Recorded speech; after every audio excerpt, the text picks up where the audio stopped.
All right, we're live. Run the North, week 7?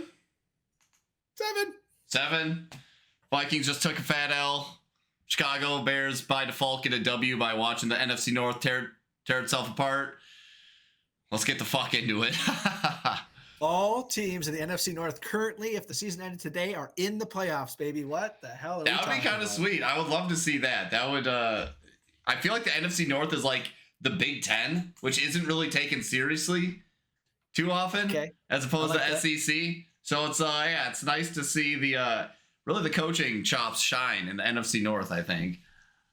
Well, okay, so that's a great segue into my first hot take here, because my whole thing is our best teams in the league are not looking great, but we have 3 great teams that are all about, in my opinion, coaching.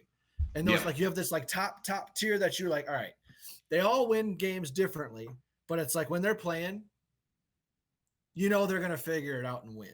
Mm-hmm. They are obviously Kansas City. Mahomes has been brutal. Disagree. They only win because of the refs. Okay. Dude, they look like shit. I don't understand how they keep winning. They look terrible, and they just get bailed out. Point. Coaching. Okay. I'll give you some bailouts. There's a couple. The couple go the other way too. I'm not a homer for the KC Chiefs. I'll tell you that right now. But I love good coaching, and I'll tell you by default, I am inherently going to root against them because I can't stand Nagy. But Andy Reid knows how to fucking do it. So you just can't bet against them anymore. They're going to be underdogs, and it's going to be sloppy. But you think about where they were at the beginning of the dynasty to where they are now in the middle of it. It was all explosive offense, porous defense. I mean, it was the Rams-Chiefs game was 52-58-4 or whatever it was, right? Now they're winning games under 20 points. The second team is going to be the Detroit Lions. We'll get more into them later. But that whole grit thing that we thought was cheesy, biting each other's kneecaps, it is real. They are built really well. They are built for the NFC North. And if, God forbid, even the AFC North, those black and blue divisions. And then my third team, and I'm going to squeak them in there. I think the loss to the Raiders earlier was a misfire. The Ravens, dude. I have to put those as the top 3 right now. Those are I don't know if you call it a hot take, but that is my take right now. Those are 3 that I'm always going to be betting for the rest of the year. I know they had a couple of sloppy losses each except for Kansas City. But that's where I'm standing right now as a bettor and as a fan and as someone, as we started the conversation with, coaching. Yeah, I'm aligned. I mean, I think you'd be hard-pressed to find someone that would disagree with that.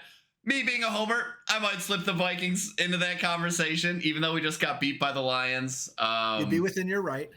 I guess, I'll tangent off of that. This can be a hot take here, which is I think the Vikings and the Lions are very similar in, like, when you talk about win probabilities. Similar, like, I think that was as close to a 50-50 contest as you can find. But I think when you talk about grit and determination with the Lions, and the biggest striking difference between the Lions and the Vikings is confidence level. The Lions play with supreme confidence. That's them going for it in the first quarter from their own 35-yard line, 40-yard line. They get it blown up. Terrible. It was like a fake punt on 4th and 7. They get it blown up. First of all, they have the nuts to go for it, and then they don't let that get in the way of them winning. They still end up winning, even though they had this in retrospect, boneheaded fake punt. And then on the flip side of that, you have the Vikings, who are a very cerebral team. I feel like that, Kevin O'Connell has this very heady style of coaching where you need to be able to really process a lot. And what I really saw, which is unnerving for me as a Vikings fan, is you saw doubt all game from Sam Darnold. You saw doubt. You saw him double clutching. You saw him hesitant to go to that first read. I don't know how many times I saw him. He was about to pull the trigger, and then he didn't. And then he pulls down, maybe runs for it. Okay, some of the runs were fine. Some of them, it's like he chucks it in between 2 wide receivers. Just looked really not unconfident. And then you look at Jared Goff, who was just in the most pure flow state I've ever seen. Yep. He's got guys bearing down on him, and just not only is he making the right read, but he's just throwing dimes, perfectly placed balls. I mean, yeah, what is this stat you shared over here? At least I think you shared it about They're the only team to have more touchdowns and incompletions over a 4-game stretch since the merger, which, like, I'd venture to guess that's true before the merger, too. I would hazard a guess. Because the merger, they weren't throwing before the merger. That's just when they started keeping track of stats. Like, nobody cared about stats before that. That's the only reason that's significant. But you think about him, too. It's 83% throw percentage, completion percentage. 1,000 yards passing, 9 touchdowns. He also caught a touchdown. He's throwing a 144.8 QBR, and he's 4-0 in the last 4 games. That's nuts. I mean, he's really, to me, he's like the last pure pocket passer. I mean, yeah, I'm going to argue Cousins, but he's not putting up this type of game. And for him, for Goff, I mean, really, his own coach said he fucking sucked and then traded him away. Talk about a career flip and just fucking executing and knowing your offense. Also, a bonus too, I'm going to say coaching.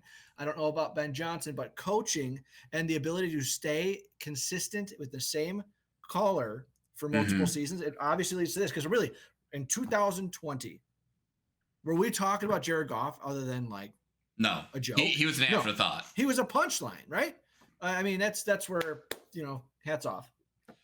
Yeah. So yeah, I guess that's my knee-jerk reaction, is just like, they're equally talented, skilled teams with good coaching. I think the difference maker was the confidence. And I think what will continue to be the difference maker until it changes is confidence level. And I think that's what the Vikings needed to do to win that game, was to shake Jared Goff's confidence. Everyone knows you bang Jared Goff up a little bit early on, he's not the same quarterback. If he's getting scared, if he's scared of getting hit, he's not the same. And I think there was just one pivotal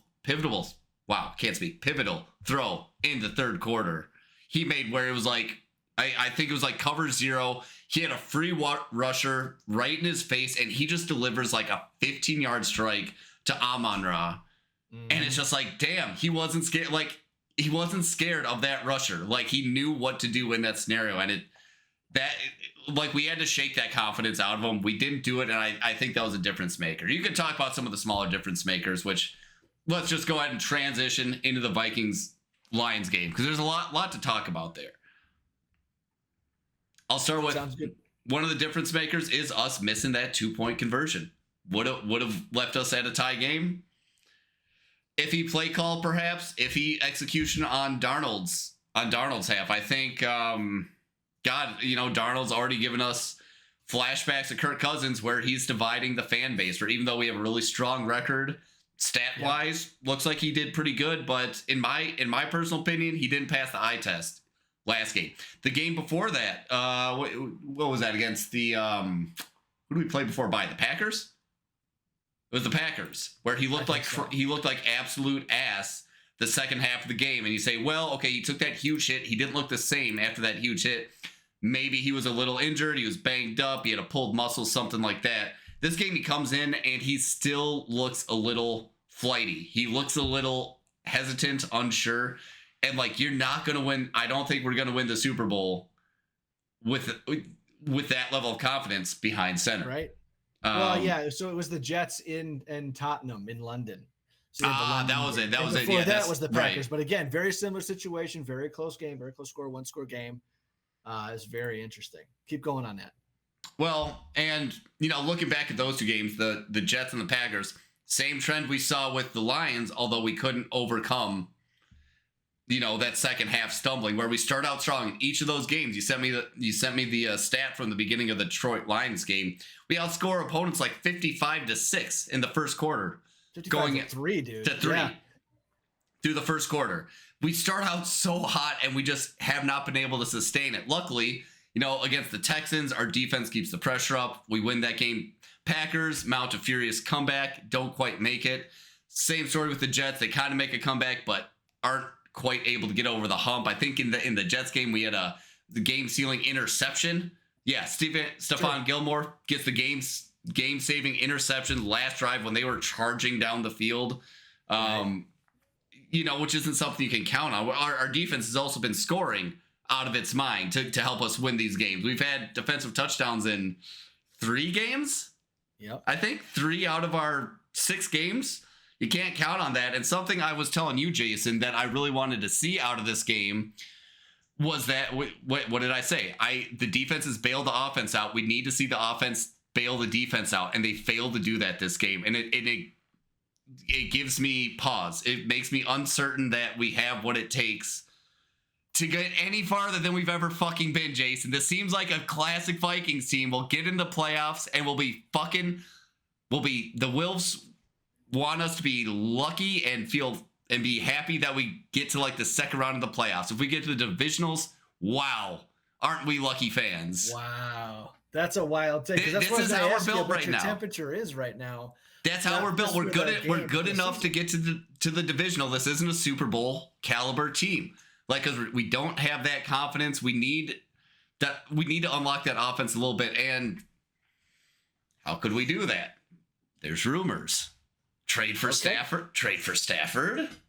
Bro, that blew my mind. Like, what are you going to do? Like, that's obviously a buy-in for this year. You have to pay him a shit ton of money. You just drafted JJ, who's obviously hurt. I mean, obviously you're going to send Darnold plus all of these picks that you don't have because you traded up picks to get up there for your 2 first-round picks this year. Mm-hmm.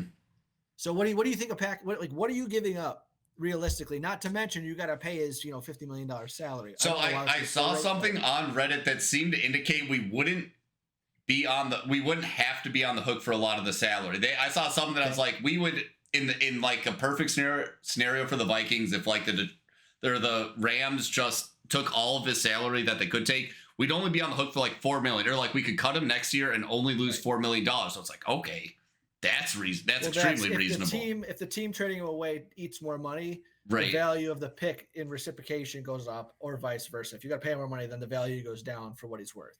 Yeah.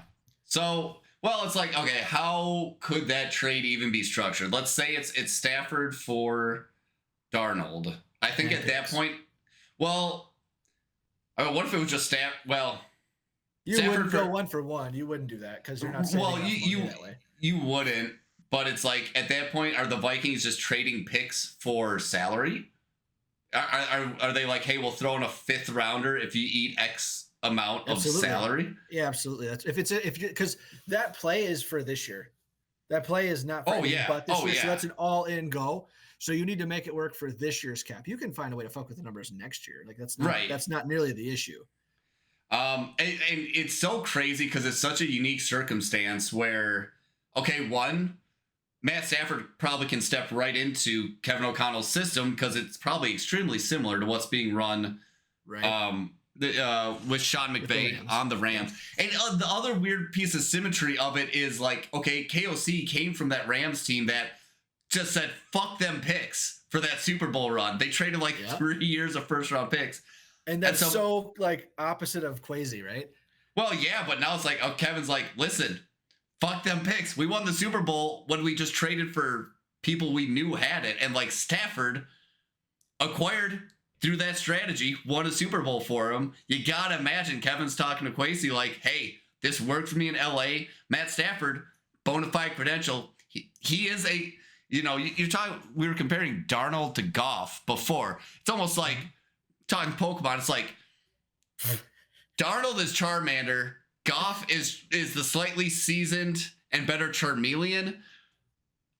And Stafford is Charizard. He's been there. He's an adult-ass, grown-ass fucking man quarterback who's been there, done that. You know he can do that. You don't have to guess if he can do that. Like, he's done that. Granted, I think, thinking back to that Super Bowl, I think it was largely won by his defense.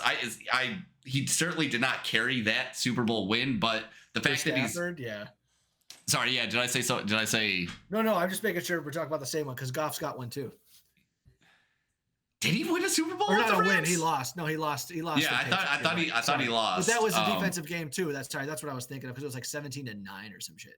Yeah, but. And I'm also very grateful you didn't take that analogy a step further and go to the Mega Evolutions because that would have dated me, and I don't know. I have no X or Mega Charizard Y. Like I'm aware that they exist. I'm barely aware that that's a thing, but yeah, one of them was like black, and the other one's just like really got spiky whatever. So thank you for not going. I couldn't tell. Yeah, I don't know a thing about that. So yeah, I don't know what could put our team over the edge. Like, is Stafford that X factor? Maybe. He better be. If you're Maybe gonna he's an invest, old quarterback that's more injury prone because he's old, even though he's tough as nails. Like, he's less mobile. I could see that totally backfiring. Like, what if he gets injured the next week because he's fucking old and he gets blindsided and maybe. Well, they're also talking about Cup being on the wire now too, on the trade block, which would mean that they're going to blow it up more than anything else. So yeah, that would be interesting. You know, maybe you got to get a pass rusher too, and I know that's kind of sacrilege compared to how you guys are putting up numbers. I don't think we need a pass rusher. You think we need a pass rusher? Hang on with me here, man. Here's the logic behind it. You just played the best offensive line in the league, and it showed. Mm-hmm. Okay. You got a couple of sacks, fine, but those sacks were like, oh, we finally got there, as opposed to game-changing plays. Right. Next gen stats, Vikings D blitzed Jared Goff on a season high 55%, over half of his dropbacks, which is nuts. And he still completed 13 of 15 for 163 and a touchdown. That's crazy efficient. Yeah. So that is not only crazy efficient, but it's putting to rest he can't play under pressure. Oh, and you were talking about this earlier. He knew he was going to get clobbered. He stood in there, delivered a third down ball, got fucking destroyed, and there they are marching down the field. Mm-hmm. He had an almost perfect day. It was like 140 or 144 of 158.3 passer rating against the most blitz. And we've been talking all year about how exotic and you don't know where it's coming from and all these types of things. It's like, so if I felt like it was a Donatel defense all over again. It's like everyone that caught the ball didn't have a defender within 5 yards of them. And that's just getting to scheme the fuck out of you, man. I mean, that's either Ben Johnson knew something or they got lucky or somebody changed something that they didn't have on tape. Very, very interesting that way. So maybe it's not a pass rusher, but it is, you know how to beat the Vikings now. And the other part of that too is a little bit more coaching in game than it is actual execution. Is you guys jumped up 10 early, right? You had the fake punt that was short, and then you had an extra field goal. You guys are used to playing up all year. And then Detroit came, smacked you in the mouth, and came back. And honestly, my general synopsis of this game is that Detroit came closer to losing that game than you guys came closer to winning it. I know the score was close, but there was some momentum swings where it's like, oh, they need a big play, and they just got it on command. Whereas there were some chunk plays. I mean, Aaron Jones had a great game. There was a couple of deep balls that you threw, but most of the game, you're talking about confidence with the offense. It seemed like Darnold played a very efficient game, but he was okay. Just find your reads, hit there. He was very close to a perfect game himself. Both teams got a little bit of sack action going on there, but they didn't have the aggressive play. They just stayed methodical, which you probably want a team that's, because 10 points is not a reeling situation. It's not an insurmountable deficit. Right. But to me, it really felt like once Detroit eliminated that 10-point lead, it was their game to lose. Attitude, coaching, all that type of thing. And usually I'm one to hammer the analytics guys. Like I fucking jumped down Staley's throat, the coach for the Chargers who got fired, because it was all analytics all the time. And we've seen the analytics bite Campbell in the ass, especially last year in the playoffs. So when you see this, first quarter, was it first or second drive? Might have been first drive. Not converted in your own 35. Like, oh no, here we go again. This is going to cost them. This is the season for half of them, because again, division game, it's going to be these 2 or 3 teams in the North. And back to the Stafford idea, you're in an arms race and Detroit's on top and there's really no one else close. Anyone else you can talk about, fine, lead our division, but you're not afraid of anybody in the NFC. Like Niners are falling off a cliff. You're definitely not afraid of Seattle. You're definitely not afraid of Arizona. You're not afraid of the South because the best team is 4-3 and Atlanta has no identity. You go out to the East. Are we really afraid of the Commanders? No. Right. So you have to worry about Vikings. This could be the years. This is the year to seize the NFC. Absolutely. So that's where going in on a trade like that would make sense. And so if you're going to go fuck them picks, here's KOC going to the front office. I don't love the idea because you saw what trading for Josh Dobbs was. I mean, that's not Stafford, but it's more just the cohesion of mid-season. I'm not talking about more than the talent. I think best case scenario is you trade for you get Stafford and you don't give Darnold up, which is going to be a tough pill for Darnold to swallow. So you roster 3 quarterbacks next year. You have the first round pick. You have I think we only have Darnold through this year. I think he's just on a 1-year, $10 million deal. I thought it was 2. You're probably right. I think it's just a 1-year deal, but I think best scenario for this year is you bring Stafford in and you say Darnold, like, hey man, we love you, but we don't think you got what it takes to get us to the Super Bowl. We think, right. But like, again, best case scenarios for the Vikings and us as a fan base as a whole is you get Stafford in, you give him a couple weeks to get up to speed, and then you're like, and you tell Darnold, hey, you're going to be his backup. Right. And like, then we have someone who has gotten it done, but doesn't necessarily have the X factor or doesn't have it yet. I don't know. Again, We're still talking about Stafford. I don't think this happens. I really give me a second though. Okay, so I just looked it up. I'm on Spotrac.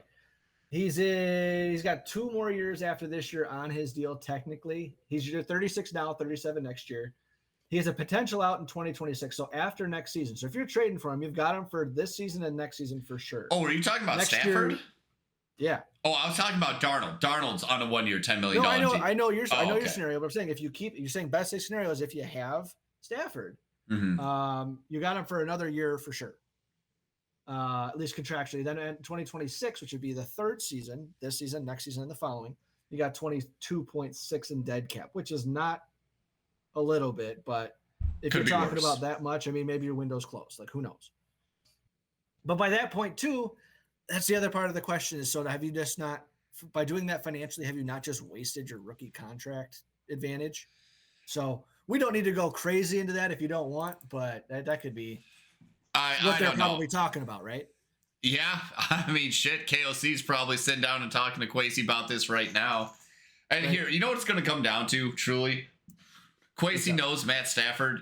If he thinks he's the guy for the job, I think Kwesi will get it done. I think he'll listen to KOC and be like, listen, if this is the guy that will put us over the edge for a Super Bowl and like you're willing to risk your job on it, like that's probably what it comes down to, is if KOC will put his job on the line to get Stafford here, if he's that confident in it. Well, that's probably his job's probably more hot than KOC because Kwesi has not drafted that great.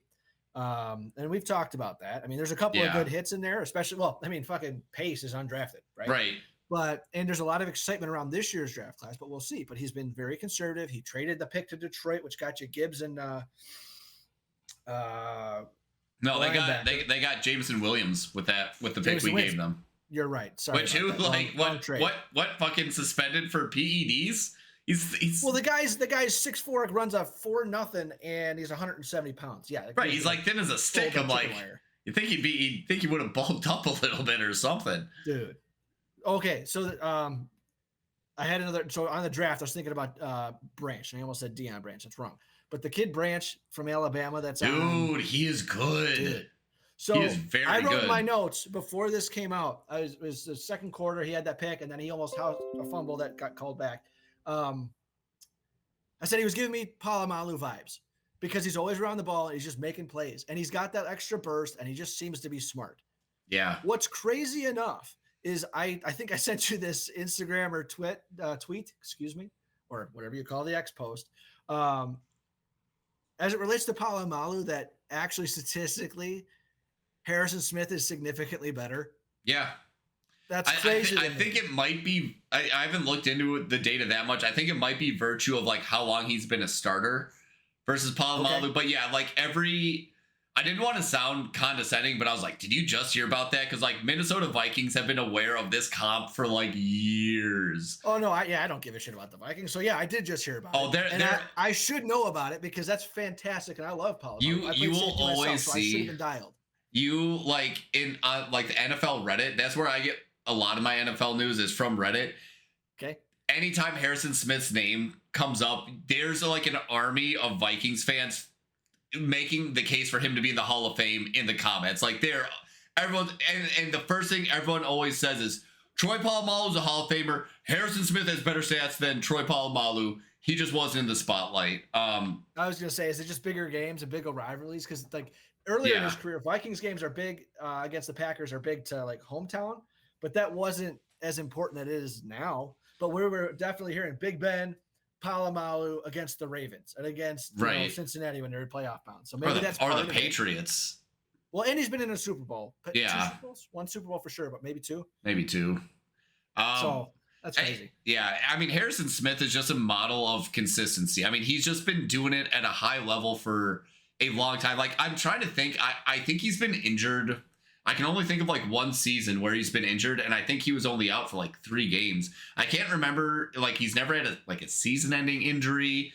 He's never missed extended time. He's just always there, and he's always kicking ass. Like, not much else to say, but like he's a true Minnesota guy. He's just low key. He's humble. He fucking goes about his job and lets the work speak for itself. But obviously, the work's not speaking for itself enough because he doesn't get enough recognition. Even when like there's talks about top 10 safeties in the NFL, his name never even enters the conversation these days. Which, okay, he's kind of old. Maybe he's lost a step, but come on, where's the respect?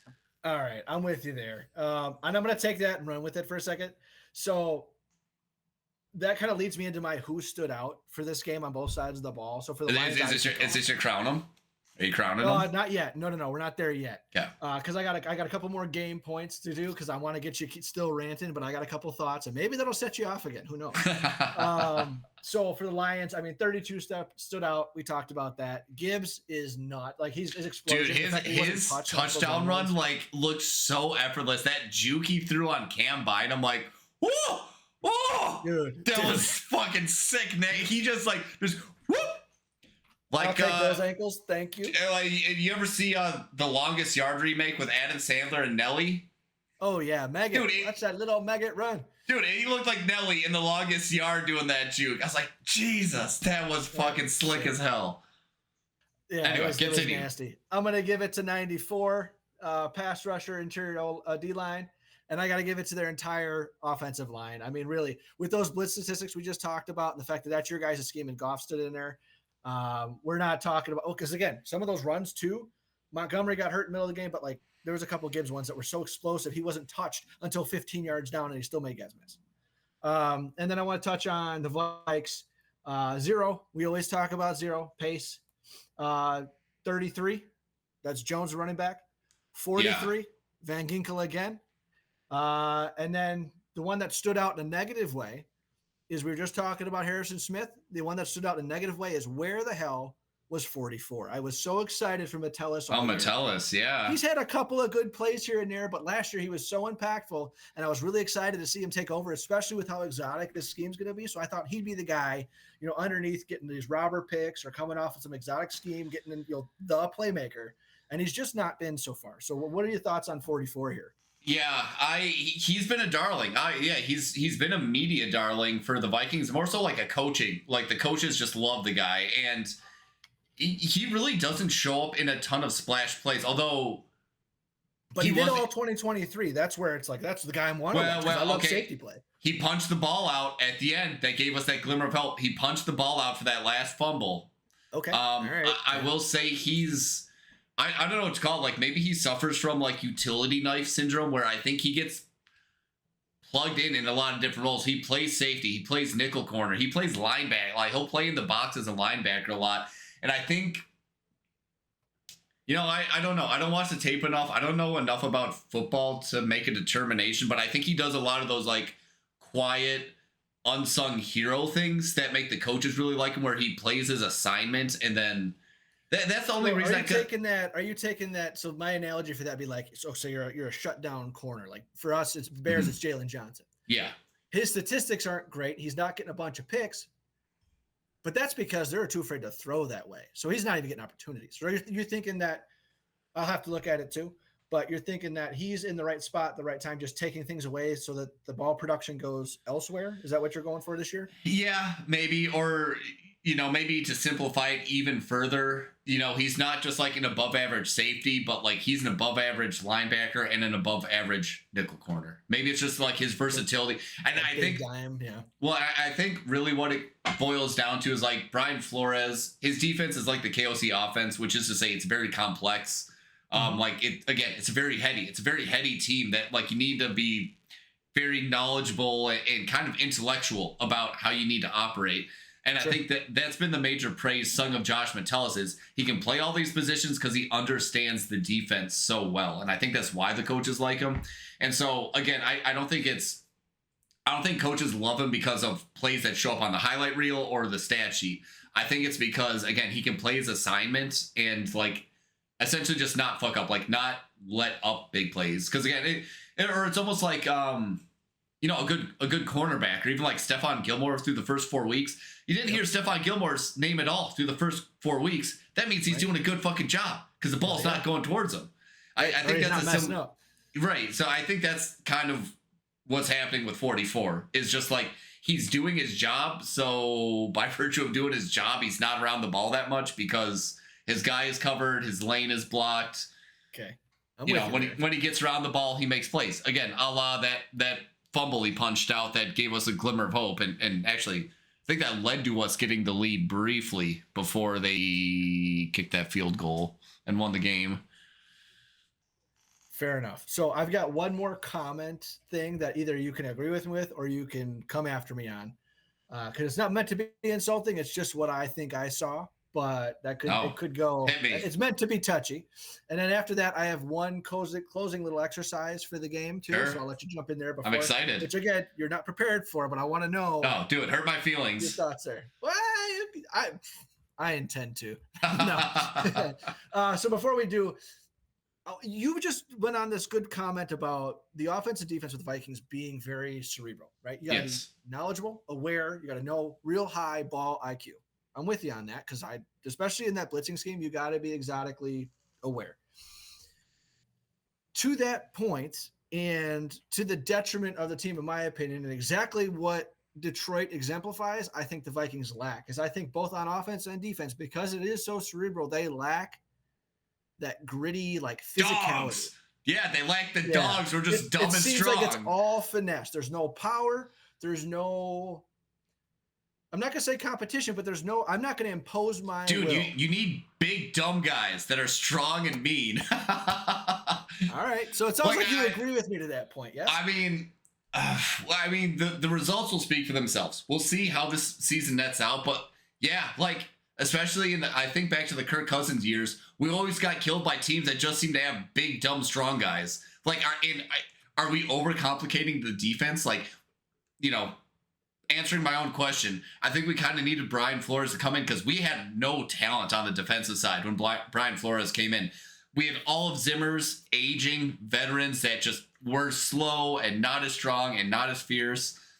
They were gone. We had a bunch of like rookies we drafted under Spielman. Not pan out. We had no talent, and Flores had to make something out of nothing, basically. Right. But yeah, I think on the defense, is like, are we overcomplicating it? Maybe we just get a bunch of big, mean, fast, strong motherfuckers and let the rest take care of itself. I agree, 100%. Our defense is too nice. We gotta be bullies. Because they swarm and they're fast, agile, quick and in a hurry, and then they close fast. But there's, your nightmare has always been, as we've been starting this pod, is Akeem Hicks. He just double teams, throws dudes, and just destroys, right? So that seems like maybe that's a scheme thing, but just the tough nastiness seems to be missing. So if they could figure that out, even more so, in my opinion, than Stafford, if they can figure that out on both sides of the ball, because I mean, Detroit's got a nasty O-line. Yeah. They want to put you 6 feet deep, right? Yeah. So I just don't get that. Maybe that's also scheme because their power and, like, the Vikings, the Packers, the Bears were more West Coast, which is more movement than strength. But there's got to be a toughness to you, I think, for that. So nasty. All right. I thought you might have got a little butthurt on that one, but I'm glad to see not at all. Not at all. So, and I think this will bring a little bit more perspective, this next thing, to why I said the Lions almost lost that as opposed to the Vikings almost won this. And I want to kind of go back and forth with you real quick. We're going to run down a list of positional, like who won that. So the example is going to be quarterback. Who won that? Detroit or Minnesota? We're going to go down a couple of positions groups. You say what you think. I'm going to say what I think. If we're like, yeah, no shit, and we agree, we can move on. If we disagree, we can get into that a little bit. Mm-hmm. All right. We're going to start top of the house. Yep. Who had the better coaching staff? Detroit or Minnesota? You go first. That might be the only thing I give the edge to the Vikings on, because when you said start at the top, I thought we were starting at QBs. So I said top of the house. You're right. Okay, so I got no. But we should start at coaching, and I'll say I think I'll give the slight edge to the Vikings just based on that knuckleheaded decision of Dan Campbell to go do that fake punt first quarter, and like 4th and 7, even I could tell sitting on the couch, I'm like, they're going for it. And then the guy starts moving pre-snap. I'm like, they're definitely going for it. And, you know, for 3 yards, 2 yards, maybe, but like, it just seemed very telegraphed and like somewhat predictable for Dan Campbell. Like, you've been doing this shtick for years where you go for it way too deep in your own territory, way too early in the game. And it's like, we know to look for this now. That seemed way too brazen. And you know, I'm trying to think. There's probably some. You tell me, because I feel like you might give the edge to the Lions, but I think just based on that, I am going Detroit for the exact opposite reason, because they did muff that up, no pun intended on a punt, but they weren't phased. And after they clawed back, they bit their kneecaps back, and then it just felt like it was their game to lose. They took what they wanted, and they were unfazed. And to kind of use some of your previous comments from the beginning of the episode, that to me, that's culture, belief, and coaching, and that's what. For as much as I get on Campbell for going analytics, like, this is who we are. Well, you know what? That's exactly who you are, and it worked. So I got to give it to them. Yeah. And I will say, going down this list, it's going to be slight wins. Like, thinking about it, like, it's slight wins. Win, right? Absolutely. I don't think there's a huge difference. Again, like, when you look at these two teams, it's super even across the board, even when you look at their performance. But I think nearly all of them are going to go Detroit, but let's go at the top. And QB. Probably more than a slight. I'll give it to Goff for sure. He's on another level. Running backs again, Detroit, but Aaron Jones. We haven't talked about Aaron Jones. I want to give him a little piece of time. Yeah, he's been the what a pickup. Like, what a pickup for the Vikings. Like, in a time where the running back position perhaps has never been as devalued as it is now. Yeah. For us to go out and get this somewhat aging guy, has a long injury history. I don't know when the last time he played a full season was. He looks so much faster, more explosive, and just outright better than Ty Chandler, who was supposed to be like the next, our lead back, who was supposed to be young, explosive, good at running the ball. And he doesn't look nearly as good as running the ball at this guy that's like nearly a decade older than him. Aaron Jones is still got that electricity, which is great, because one of my best friends, huge Packers fan, he's like, oh, I can't believe you guys took Aaron Jones. He's so washed. And it's like, dude is opposite of washed. He's a top receiving back. What are we talking about? That game is nowhere near as close if we don't have Aaron Jones playing. It's nowhere near as close. Like, he kept our offense in that game. So despite that, still the Lions running backs, but goddamn Aaron Jones. Maybe if Ty Chandler was a little better, maybe it's the Vikings, but like, yeah, something to be said there. And you guys just traded for Cam Akers right before the game, so I'm similar. I'm gonna edge it to the Lions just because of obvious reasons, but I'm gonna give the perks to Aaron Jones, because like there was a scare that he wasn't even gonna play this week, like that he might go on IR. That's why they traded for Akers. Like, holy shit, and to come in and play the way they did is really cool. Yeah. Wide receivers. Talk about it. Go there. It's hard to say. All the Lions wide receivers were five yards open every time they caught the ball. Okay. I mean, I'll give the slight edge to the Vikings for that sick ass touchdown catch that Justin Jefferson had. That was fucking wild. Yeah. That catch was. I thought he dropped it watching it live, and then I was like, holy shit, he fucking. Yeah, he reeled it in. Yeah. And then that crazy ass article he sent me about how the LSU coach had the eye tracking technology in all of his receivers, and then allowed him to identify Justin Jefferson as having dual dominant eyes that could switch. Like, what the? Why is this being talked about more? This sounds like insanity. Shit, right? Yeah. Like, it's one thing. All right, you're putting a quarterback through the Oculus, whatever, to get more reps. All right, I'm seeing this. I got my checks. All right. Know where to go with the ball. But it's like, oh no, we're talking fast twitch, quick. Like, this stuff sounds like the shit that F1 drivers do, It's like, oh, we're just gonna do this, like that quick. Crazy. Yeah. But it would certainly seem to explain that X factor that some receivers have of just like fucking going up and getting the ball. Like, maybe it's an eye thing. Twitchy. Yeah. It counts for late hands, which is a big deal. It counts for suddenness off the line, just great separation. I mean, it's great. Yeah. I'm gonna cop out and I'm gonna go push. Yeah, that's fair. Because your elite receivers did the elite thing. St. Brown and JJ. Your backup receiver, your second and third receivers played their role. The hell did Addison even do? I feel like Addison did he was very quiet that game. I think I'm speaking more directly to Naylor on that one because he had 4 or 5 catches for 75 yards. Addison had 3 for 66. Detroit, their second receiver had 3 for 39 and a touch, but you had Montgomery and Gibbs both go for 40 plus yards, right? So, I'm going to call that one a push. Let's go offensive line. Then I'm going to ask you defensive line. Offensive line, I'm going Detroit. Again, slight edge to Detroit because they held off the pressure, but goddamn, Christian Darrison CD is I know you saw that. Well, they both had 4 sacks. I'm going to say that they both gave up 4 sacks. But who blitzed more? Well, you guys did. Right. Okay. And they ran, rough shot over you. So. But CD, Christian Darrisaw, you saw that rep where he blocked 2 guys. He goes in this way and then does the one around. Dude. I've seen that like twice, and I think the other 2 times were both Trent Williams. So that's good company. He's the next Trent Williams. He's got that dog in him. Like he's got what we need to see from our defensive line. Like he's got that dog in him for sure. Love to see it, but still got to give the edge to the Lions offensive line there. All right, go D line now. Both had 4 sacks. Who felt like they had more pressure?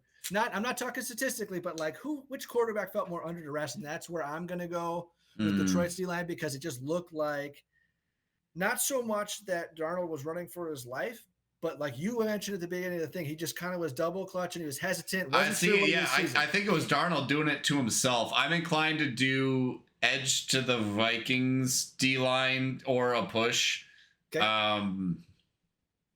Like if I had to have either defense, like if you had to pick one defensive line for your team, which would you rather have? I'd rather have the Vikings defensive line. I think that's a total schematic thing. It's a 3 front with exotic blitzing, or it's a power 4 front, right? Okay, so it's fair. It's different. I'm giving the edge to the Vikings just in that I think they went up against a tougher challenge. Like again, the Lions have the best offensive line in football. Vikings might have a top 5 unit, but they don't have the number 1 offensive line in football. I think the Lions are pretty clearly in control of that title currently. I mean, I don't know who else. Maybe the Ravens. I think Eagles with the loss of Kelsey drops them out of that number 1 position. So, right. And I think they did. Oh, another thing we didn't talk about. One thing that could have made complete difference in this game? Jonathan Grenard. He comes and he swipes Jared Goff's arm. He's an inch away from knocking that ball out. And then again, it's a completely different game. And credit to Jared Goff. It's like he had a spidey sense and he just hugged that ball. And Jonathan Grenard comes, he swipes his forearm, just misses it by 6 inches. Okay, but to be that guy, does 99 get that ball last year? Does Daniil Hunter get that? What are we talking about here?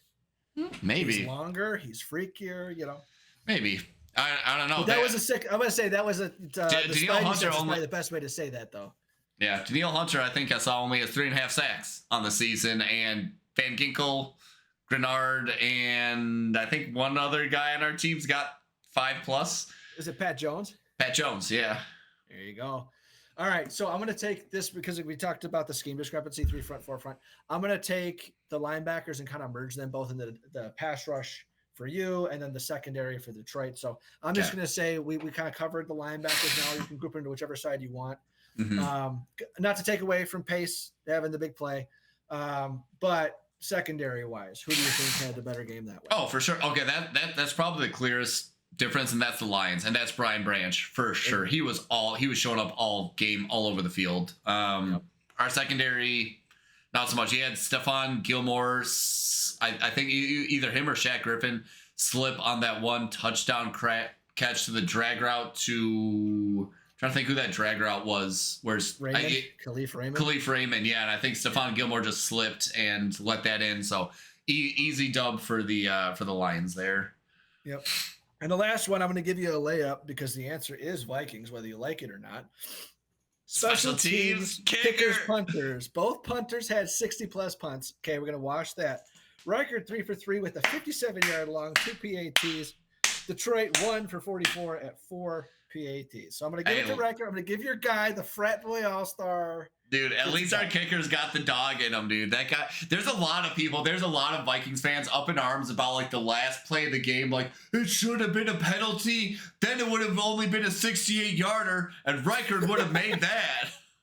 And it's like, okay, dude, like chill out.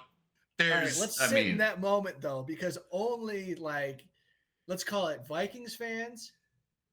You can call it Niners fans, and there's probably one other franchise, maybe Seattle, that have never got excited about a kicker. And to see that script flip so quickly in the last couple of seasons to now about a rookie, I mean, I'm going to let you have your moment because you might never get it again, bud. Go ahead. I mean, listen, I'm a seasoned Vikings fan. I've been down this road before. This is Blair Walsh rookie season. Perfect until that goddamn kick against the Seahawks that would have sent us to the NFC Championship or maybe the Super Bowl. I can't even fucking remember. Just like freaking, was it Gary Anderson? Morton Anderson? Anderson for sure, yeah. And one of the Andersons in the 98 playoffs. I was too young to remember the first name. We've seen it before. They kick perfect all season. Then you need the one big one when it matters most. And they shit the bed. So, listen, I'll take it. I'll take a made kick from a Vikings kicker any day. But until they can break the curse, it's like you can't get too excited about it. But I am a little excited 100%. About it. All right, so I'm gonna closing thoughts on the game, and then we'll go real quick into Thursday night here. Yeah, you had a lot to talk about the league too, right? We'll transition those when we get through this Rams game because I'm gonna be able to merge the league with my hot take, my knee jerk reaction. Like we'll put those back in there. Because I think they're all correlated. But let's finish on the Vikings note here. Let's talk a little bit about you guys are going to play the Thursday night game, which is 2 nights from now. You're going to be at LA at the end of October on a Thursday night. How are we feeling? What do keys to victory? What are you emphasizing going into this game, especially knowing McVay and KOC know each other pretty well? Yeah. I mean, I don't care how well they know each other. Vikings fans need to see a big win here. Like, this is a team they should be stopping. Like, Rams injured, devoid of a lot of talent. They're in that aftermath of, their Super Bowl push where they really leveraged the future. They're living in the future they leveraged. I think we need to see a win of, like, 7 points or more. Like, we need to see a real comfortable victory here. As far as keys to victory, I haven't watched the Rams enough to know, but, like, get after Stafford. But maybe don't injure him in case you trade for him. Maybe. Who knows? I was going to say, here's your bullshit take of the week. Do you want to see Stafford play well as an audition and something to push Kwesi over the edge there? Like, fuck, I got to have him. If he just did that to us, I got to have him. No. I feel like that wouldn't factor into it. Like, they're not going to take one game out of Stafford's huge library of work to judge him on. I mean, they could do they know what Stafford's made of, and he does have that, like, X factor. He's got the dog in him. He got that dog in him. Which, right, dude, okay, complete sidetrack, but you know who might have too much dog in him? No, never. Baker Mayfield might have too much dog in him. He's going to need it because with both his top receivers going down for did you watch the season and one for a while. Did you watch the game last night? I did not. Dude, he threw prior engagements. He was throwing so many hospital balls. So many. Dude, his tight end, Kate Odd, got blown up like literally 3 times on a hospital ball. He kept getting up. Chris Godwin gets fucked up with less than a minute left in the game. That was kind of. They're down 2 scores, less than a minute left. He gets up there, play after Godwin getting absolutely fucked. He throws another hospital ball to another receiver. And the guy doesn't, he does, like, it hits his fingertips, but he doesn't even try to catch it because he's about to get blown the fuck up. And I'm like, dude, Baker might be too much of a dog. Like, you gotta, you gotta lay down after that one. Well, that's the negative side of all these league safety rules, right? It entitles these quarterbacks. I can throw that. He's not gonna get killed. And I think Baker's the only one that's throwing these things. Man, Baker got too much dog in him. I mean, I love him, but like after Godwin went down, he should have been like, okay, I gotta stop getting my fucking people fucking killed. Right. So, all right, I got two quick points. I got 2 quick points for that, and then we can roll to the next thing. But I want to see Darisaw versus First. Not that First is dominant, but I like watching him play. And Verisaw Darisaw, has played a lot of skilled pass rushers, and Verse has a lot of power to him. So I just want to see that change up. And again, Sure. I mean, Verse made a mess of the Bears all line, which is not saying much, but it was like, okay, he popped off the screen, especially as a rookie pass rusher, because rookie pass rushers and rookie tight ends typically take a little bit of time to cook before they start making flashes. So I'm excited to watch that. And then the comment I've been making pretty much all year is I want to see Stafford process and exploit Flores' scheme. Because a lot of it too is just like, oh well, Stafford's got arm talent. It's like, well, no, he's pretty smart, and McVay's scheme is pretty, again, intellectual. So I understand Cup might be back, but again, if you're lacking weapons, it doesn't matter how smart you are. You see these rookies couldn't really hold on too well, especially with Nakua out too. So I think that's going to be interesting to watch as well, just to watch the cerebral part of Stafford's game, because I know the arm talent's still there at his age. Yeah. All right, hey, pause. I've drank a zillion beers. I'm going to go take a piss. I'll edit this out. Godspeed.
Oh no! What did I do? All right. Appreciate the patience. How are you doing on time? I'm doing fine. Sally's out of the house, so I got all the time in the world. Dude, I was so excited to see that I made one of those pictures. It's from here up in the church when you guys are walking out. I was pretty proud. Oh yeah. Perks to being tall.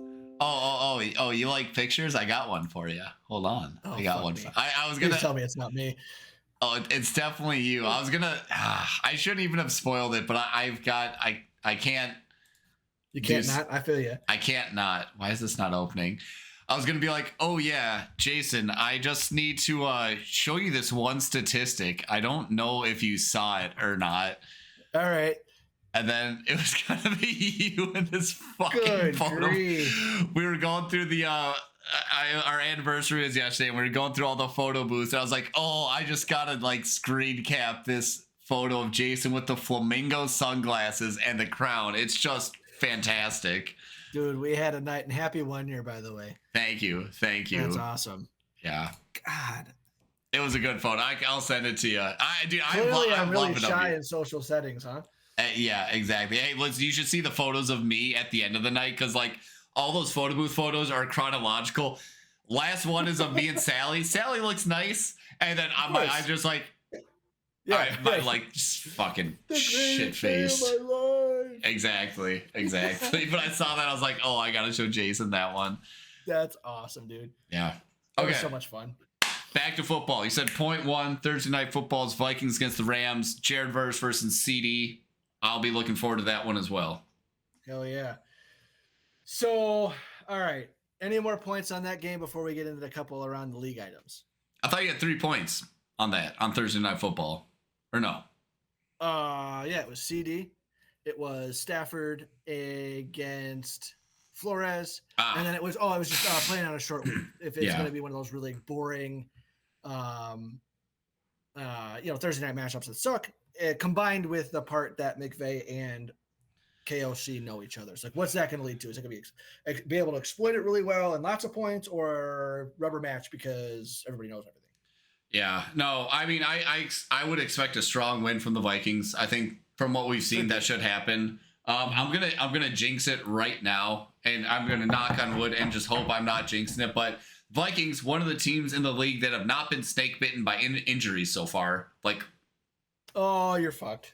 Yep. Yeah, dude. Come on. It's gonna happen on Thursday now. Like, fucking Christian Darrisaw is gonna break his neck. Justin Jefferson's gonna snap his leg in half. It's not gonna be bad as Tampa where you lose. You're not gonna lose JJ and Addison. Now, see, you're the one jinxing it. I'm not.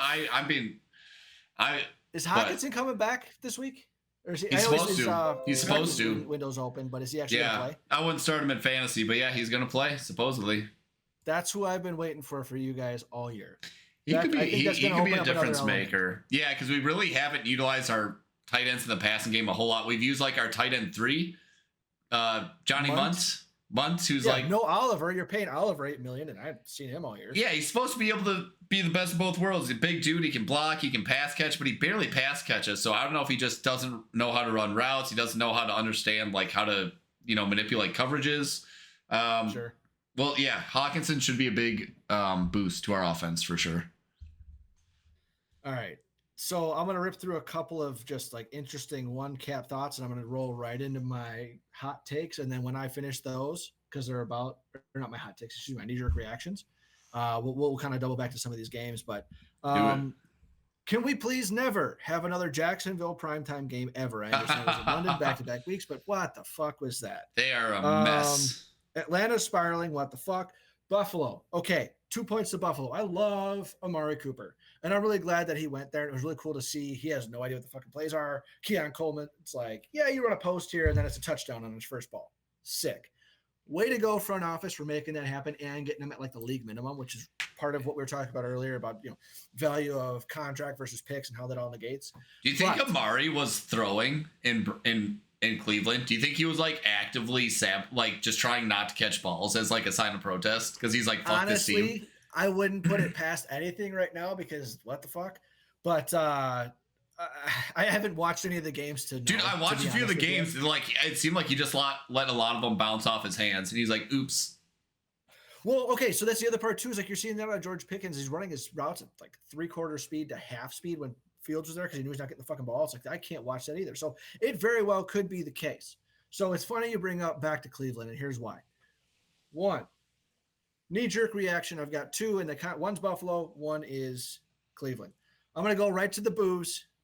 Watson getting booed after blowing out his Achilles. Normally, no, that's fucked up, but I am all about it. This guy got suspended. If I'm a Cleveland fan, I'm booing the shit on it. Or like cheering you're rather. You're booing Watson for sure. Because I think the count is up to 28 massage therapists. Maybe that's why he's been tight all year. Don't know. That's a bad joke. But guess what? He's going to rehab and he's coming back for you. He's back in going to work with them PTs. But it's also booing the front office. Like, what the fuck are you doing as an owner? Just putting yourself in that situation. Yeah. Absolutely brutal. And he doesn't care because he's getting paid. So tip the cat to Ryan or David Melgado, whatever his agent's name is, get that fully guaranteed. That's ridiculous. So usually, like literally in my opinion, any other player on the roster, you're supporting them. Any other player in the league at any other player in the league, any other stadium is getting it. Like, dude, we feel you. All right, good luck. We're behind. That was like a very karmic moment, I thought, where it's like which to be fair, like I'm sure there's NFL players that do way worse than Deshaun Watson, and we just don't hear about it. So it feels kind of bad. It's like he's just the one that got found out because how many of these guys are at Diddy parties, right? Like, come on now. Or just like abuse their wives, abuse their girlfriends, like have 12 fucking children. We forgave Kareem Hunt. He's out running the ball this year. Listen, we forgave him. We forgot. Don't give a shit. He's brought me to so many championships. I had nothing to forgive him for. Even Ray Rice got an attempt at a comeback. I mean, come on now. Yeah. Ray Lewis played for how many years after? OJ got away with it. Stop me now. Just stop me now. All right, next point. All right, so I'm gonna take the other side of Buffalo. How sick that was, because it was cool. You got the player. I think he's a stud who's got shafted his entire career just being on shit teams. And even Dallas, like that was cool, but he got, kind of shafted in my opinion for the younger guy. So I'm going to tip my cap again to Buffalo for shipping off the Wish version of Antonio Brown, CTE Diggs. He started fighting the entire Packers secondary and then the entire Packers team pregame and proceeded to have a shit fucking game. So when the Vikings cut their losses early, this guy's going fucking nuts for other teams. He's a fucking diva, can't stand anywhere. It's only getting worse. I predict it's 2024. By 2030, he will be at a Washington Commanders games in the parking lot, throwing out jerseys or towels, promoting AOC for president, just like Antonio Brown was for Trump. Wow. I'm going to call that right now. That is an extremely bold, absolutely specific. Forget who you actually politically affiliate with. I'm just saying that's where this is going when I say wish Antonio Brown, because he's not going to have the career that he did. Okay. I was going to say I'll amend my previous statement. He might be the only person other than Baker Mayfield that might have a little too much dog in them. He just too much dog, not enough human brain. Is that dog or is that rabies though? Like, are we hitting? Yeah, that might be rabies. That might be rabies. You're just taking on an entire 50-man team, but he knows nothing's gonna happen. Whew, yeah. Anyway, Tua's coming back. That might be interesting, but he also said, no, I'm not wearing the Guardian cap. So supposedly those things are only helpful for linemen that are repeatedly doing the minor trauma to their brain. Yeah. It's not going to help a big episode. So yeah, fuck it. Do what you do, Tua. Am I going to trade for Tyreek Hill? Absolutely. Did the girl in my work league complain about how shitty Tyreek Hill is? And am I going to lowball her and offer? Yes, I am. Yes, I am. If you don't, you're wrong. Yeah. All right. I'm with you there. Maybe a natural transition to fantasy there. Yeah, and I'm going to take that one because I'm playing my little brother who tried to get me to trade for his guy, which was Tyreek Hill. And I'm like, let's wait this one out. And he wanted Lamar Jackson and Xavier Worthy. I'm like, maybe. But right now we're going into a head-to-head matchup for first place midseason in our PPR league. So that's going to be real interesting. Oh, yeah. Speaking of which, how's your season going right now? Family league, not going to be my year. I won this week, but before that, I've lost back-to-back weeks by less than a point. I have the second most points in our 14-team league. Second most points. Actually, I think it's 16 teams. It's a lot of teams. Second most points. League, yeah. Second most points, and I'm second to last. Just one of those fucking years, Work league got off to a really rocky start. I'm on a 2 or 3 game win streak. I just played a guy that I pulled off. I think our league's only trade so far. And it was a pretty substantial trade. I had an excess of wide receivers. He had an excess of running backs. I had an excess of fantasy football knowledge. So I didn't fleece him. I'm not saying I How's fleeced your arm him. Feel patting yourself there, bud? Is that kind of tight? It's worked out real well for me because I trust my foresight. He's just going based off what they're projected to do. So the trade 2 weeks ago was I sent him Deebo Samuel, Rashad White, and the Vikings defense. Okay. Not a bad package. He sent me Josh Jacobs, Javonte Williams, and Tyrone Tracy. Ooh, that's interesting. That's actually very interesting. I played Tyrone Tracy the week after. He got me 20-some points. I played him this week. I started Javonte. He started Deebo. Javonte gets me 25. Oh, dude, he dropped Rashad. That's the thing. He fucking dropped Rashad. He had 30 points. Get the fuck out of here. Yeah, someone else picked him up and left him on the bench. So I felt like I did him kind of dirty there because I took Javonte, who he wasn't even starting anyway, which is why I was like, well, I could start Javonte, and you're not even starting him, and I feel like he could, be a positive contributor for my team. Yeah. Started him against him, got 25 points, 22 points, something like that. And then Deebo fucking gets influenza on the bench and drops a goose egg. Now, I don't feel too bad about it because I also had to fucking start Juju Smith-Schuster, who also dropped a fucking goose egg. Golly. Still beat him. but things are slowly turning around in the work league. In my main league, doing great. I'm actually like tied up there for first right now. I've had a pretty solid turnaround here without the trades, and my team's actually fucking kind of loaded right now.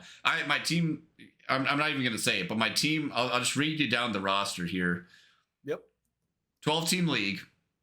I got Jordan Love, Saquon, Josh Jacobs, Deontay Johnson, DK Metcalf, Dalton Kincaid. Flex, I got Garrett Wilson in the flex slot. Then on the bench, I got Devonta Smith, Kareem Hunt, Ty Chandler, Tyler Algier. And get this, I picked up fucking Anthony Richardson off waivers. Someone dropped Anthony Richardson. I was like, ooh, that's a gamble to have in your pocket, sure. Well, I'm like, I'll keep him on my bench. Like, Jordan Love is fine, but like, fuck, Anthony Richardson, I don't mind. He's already got a compromised need this year. I mean, could it be worse to have Anthony Richardson? Yeah, but other than what's on the waivers, wouldn't you want to have a boomer bust opportunity there? Sure. Yeah, and yeah, my team is just fucking like stacked right now. And I'm rolling right now. How about you? So, what are the prospects? I got one league where there's no hope. I mean, Taylor's been out for a bit. My quarterback in that league was Mahomes. He's not having the year. Jesus My Christ. receivers are average. Yeah, it's dude. You know what's crazy? For the last 3 years, there's been guys I've been super high on. I'm like, these are definitely going to be the best ones that I want, and then I just don't get to draft them because they don't fall to me. Right. And then I end up doing well, even though it's like the guys I really wanted, I didn't get. Like, I just feel like I've been dumb lucky the last 3 years because Patrick Mahomes is one where I was like, God, I got to get him this year. Like, he's going to have a good year. I don't know. In retrospect, In retrospect, I was like, why? Why did I think he was going to have a good year? He's having a terrible year. Like, what was I thinking? Cohesion, and I was in love with Worthy. I thought the run game was going to be sweet. I thought there was going to be true balance finally, and I thought that was going to pay off. But obviously, I'm not expecting 300-yard games every game. Like, that's not the thing. But yeah. So okay. So you said the last 3 years you've been really lucky, and I've always been the least amount of luck with injuries, and like my guy gets traded and then sucks, that type of thing. So the only opportunity I have for that maybe working out is Njoku had a good game last week because there's no targets. But again, Dorian Thompson or Jameis Winston, like the YOLO ball guy. Yeah, okay, maybe. You want the YOLO ball guy for fantasy for sure. So my two leagues, my two leagues that I care the least about suck. I've been out of guillotine since week 2. So, but the one that I do care about, I'm playing for first place against my brother midseason. My team is scoring like 40 plus margin right now over anybody else. This is an auction league, $200 PPR. I bought 2 running backs. I went Brees and I went Bijan. Okay, and then everybody else was budget. I got Lamar Jackson for cheap. So Neighbors, Brian Thomas Jr., 2 rookie wide receivers. That's okay. That's something. And then for cheap, I got Deontay Johnson, I got Jordan Addison, I got Cortland Sutton, and Xavier Worthy, all for like $5 or less. It's not bad. Then I have DeAndre Swift, who was sucking the first 2 weeks. Again, I'm 5-2 right now. I lost my first 2 weeks. I'm on a 5-game tear. Mm-hmm. So I got 3 starting running backs: Hall, Robinson, and Swift. Love that. And I just picked up Javonte Williams last weekend and didn't even play him because there was no place to play him. And that's a great luxury to have. My backup quarterback is Kyler Murray. My backup tight end is Freiermuth. So I'm feeling good. His league right there, his team, Gino, Tyreek, Wan'Dale Robinson, Derrick Henry, and Saquon, dude. He got top tier running backs for cheap. Kate Otten, the boy who got lit up. He might not be walking straight. I don't know. So he has 3 running backs. He got Henry, Saquon, and he's got Kyron Williams, Rico Dowdle, Madison, Watson, JSN, Hawkinson's coming back. We'll see. So I am projected currently. Yeah, I think you're going to kick his ass. 7 points. So, but everyone's dogging me. I started 0-2. Like, this team sucks. What the fuck were you thinking? It's like, I don't ever bank on rookie receivers. It's just where the money fell. Right. And I didn't love this team coming out just because the receivers were so bad. But for cheap, I got a bunch of guys that averaged 12 to 14. Well, guess what? Now you have Thomas averaging about 14, 13 and a half. Neighbors is averaging about 16, or at least projected rather.